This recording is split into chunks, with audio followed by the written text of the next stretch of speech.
गिलानी रहमतुल्लाह अलैह से मिलता है, शहींशाह बगदाद से मिलता है। मेरे अजीज दोस्तों और बुजुर्गों, आखिरी बात याद रखो हमारी इस बात को, जिस समाज का नेता होगा उसी की आवाज को सुना जाएगा। जिस समाज का नेता होगा उसी की आवाज को सुना जाएगा। तुम्हारा नेता नहीं है, तुम्हारे बच्चों के आंखों के जो आंसू बह रहे हैं वो बहते रहेंगे। तुम्हारा नेता नहीं होगा तो तुम्हारा इनकाउंटर होता रहेगा। तुम्हारा नेता नहीं होगा तो तुम्हारी विधानसभा में स्कूल नहीं खुलेगा। तुम्हारा नेता नहीं होगा तो उत्तरला में विकास का काम नहीं होगा। तुम्हारा नेता नहीं होगा तो स्लॉटर हाउस नहीं खोला जाएगा। तुम्हारा नेता नहीं होगा तो तुम्हारा मान सम्मान नहीं किया जाएगा। ये वतन अजीज भारत की और उत्तर प्रदेश की हकीकत है। कोई कहेगा ओवैसी गलत है, तो एक मिसाल देकर आपको और मजीद समझा देता हूं कि एक मंत्री का बेटा अपनी गाड़ी से 4 किसानों को मारो, जान ले ली, 4 मर गए। उसको इतनी जल्दी बेल कैसे हो गई? उसके बाप को मंत्रिमंडल से मोदी ने नहीं हटाया। क्यों नहीं हटाया? क्योंकि उस समाज का वोट चाहिए। अगर गाड़ी चलाने वाले का नाम तेनी नहीं होता, ओवैसी होता, तो अब तक एनकाउंटर कर दिया जाता, घर पे बुलडोजर कर दिया जाता। योगी और मोदी के पास उस समाज की अहमियत है। और आपका मामला क्या है? ये डराओ इनको, ये डराओ, ये डराओ इनको। और हम सिर्फ वोट डालने वाले बन गए। अरे वो डर गए। अरे मेरे भाई, अब डरने की जरूरत नहीं है। हमने बचपन में सुना था कि अम्मा बोलती थी सो जाओ वरना गांव में शेर आ जाएगा। अब गांव में एक शेर आया आपके सामने। ये शेर तो अली है, शेर तो अली है, और अली की आल का सदका है कि ये खड़ा आपके सामने।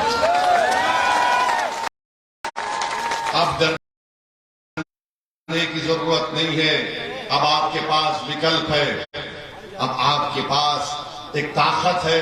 और हम आपसे वादा कर रहे हैं कि डॉक्टर साहब ने जो कहा हम नहीं मानते, अरे अल्लाह हमको यहां पर 5वीं मर्तबा आने का मौका मिला।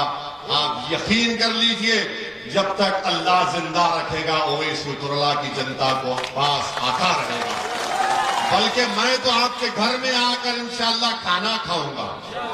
कोई खिलाएगा हमको? मोटा हो जाऊंगा, इतना नहीं। हम आएंगे भाई। अगर मैं तुम्हारे घर पर आकर भीख नहीं मांगूंगा तो किससे मांगूंगा? बोलो। मोहब्बत। मैं किसके पास जाऊंगा? बोलो। मैं किसके पास जाऊंगा? मेरे दोस्तों, अब आप ही को क्षमा जलाना है। हम तो अपनी जबान से हर चीज हम निछावर करने तैयार है। अल्लाह जानता हमारी नीयत को। हमारी गाड़ी पर गोलियां चलाई गई, लोगों ने कहा मत जाओ, तुम्हारी जान को खतरा है। हमने कहा हमको सिक्योरिटी नहीं चाहिए। अगर मरना लिखा हुआ है तो मरेंगे, मगर जब तक जिंदा रहेंगे मर्द की तरह रहेंगे, बुज़दिली के मजारे नहीं करेंगे। अगर मेरे मुझ पर गोलियां चलाने वाले ये समझ रहे हैं कि ओवैसी गरीब मजलूम पिछड़ों की बात करता है, उसकी जबान को बंद कर दिया जाएगा, तुम जब अपनी गोलियों से मेरी जबान को बंद कर सकोगे। मगर मैं जो पैगाम दे चुका हूं अल्लाह के करम से, वो पैगाम अब आपको आगे लेकर बढ़ना है। और मैंने आपसे कह रहा था कि जिस समाज का नेता होगा उसकी आवाज को सुना जाएगा।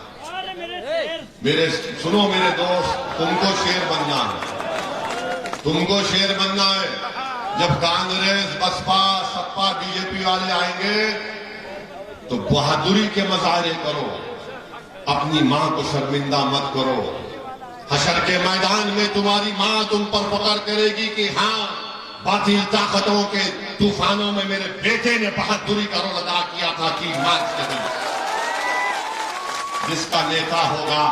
हमने कहा था ना, ये गांव नवाब मलिक साहब का भी गांव है। हमको बताया गया, डॉक्टर साहब ने कहा, हमको डॉक्टर साहब डॉक्टर अब्दुल मन्नान साहब ने कहा कि धुसावा गांव इताए रामपुर में नवाब मलिक का गांव है। हमारी बात को गौर से सुनो। नवाब मलिक साहब राष्ट्रवादी कांग्रेस में मंत्री हैं, है ना? उन्हीं के पार्टी का डिप्टी सीएम है। उसके ऊपर करोड़ रुपए का इल्जाम है सिंचाई के स्कैम के, करोड़ रुपए का। और नवाब मलिक पे क्या इल्जाम है? 1999 में वो कोई जमीन खरीदे, जो कानून नवाब मलिक पे इस्तेमाल हुआ वो कानून 2003 में बना। अगर बेटा औलाद पैदा नहीं हुई तो उसका नाम रखाई पैदाइश के बाद रखते हैं ना। तो ये कानून की पैदाइश 2003 में हुई। नवाब मलिक ने बेटा पैदा कर दिया 99 में, तो मोदी क्या कर रहा है कि नहीं 2003 में, उन 99 में नाम रखा ही नहीं होगी, 2003 के कानून के तहत नाम रखा नहीं। और देखो आप, मोदी भी एक ही है, राष्ट्रवादी कांग्रेस के नेता भी एक ही है। वहां पर नेता का भतीजे पर इल्जाम था। अगर भतीजा गिरफ्तार हो जाता तो राष्ट्रवादी कांग्रेस महाराष्ट्र को रोक देती, मगर क्योंकि गिरफ्तार होने वाले का नाम नवाब मलिक था, इसलिए सब गूंगे बनकर बैठे हैं। सब गूंगे बनकर बैठे। क्या नवाब मलिक पर जो इल्जाम लगा गलत है, झूठ है? और एक मिसाल देता हूं, आजम खान मंत्री थे, अखिलेश मुख्यमंत्री थे ना? मंत्री पर इल्जाम कि उन्होंने अपने मंत्रालय में किसी का गलत नौकरी पे रखा किसी को।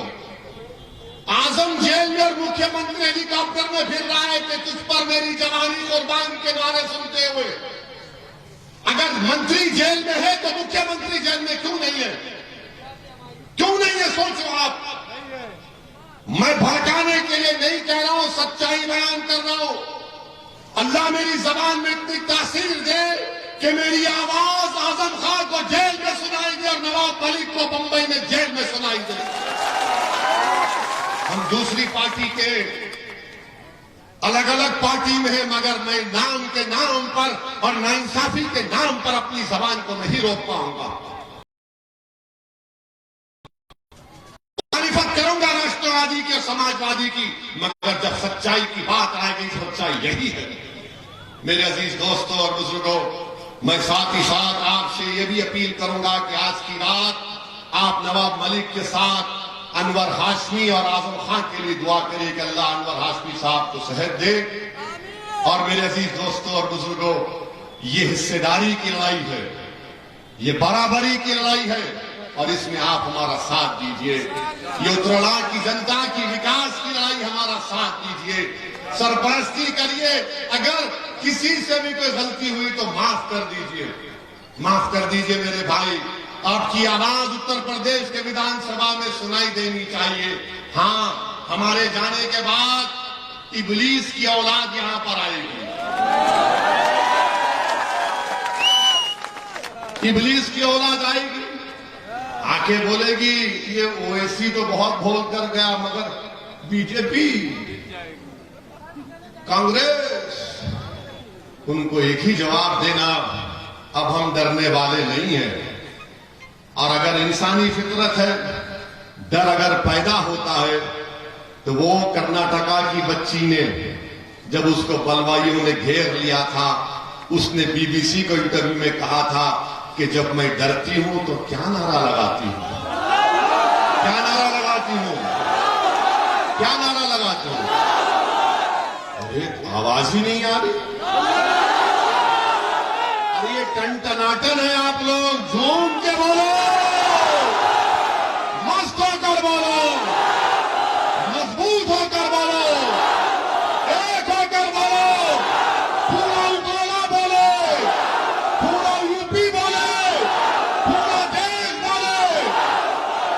अस्सलाम वालेकुम व रहमतुल्लाहि व बरकातहू। 3 मार्च को पतंग पर बटन दबाएं।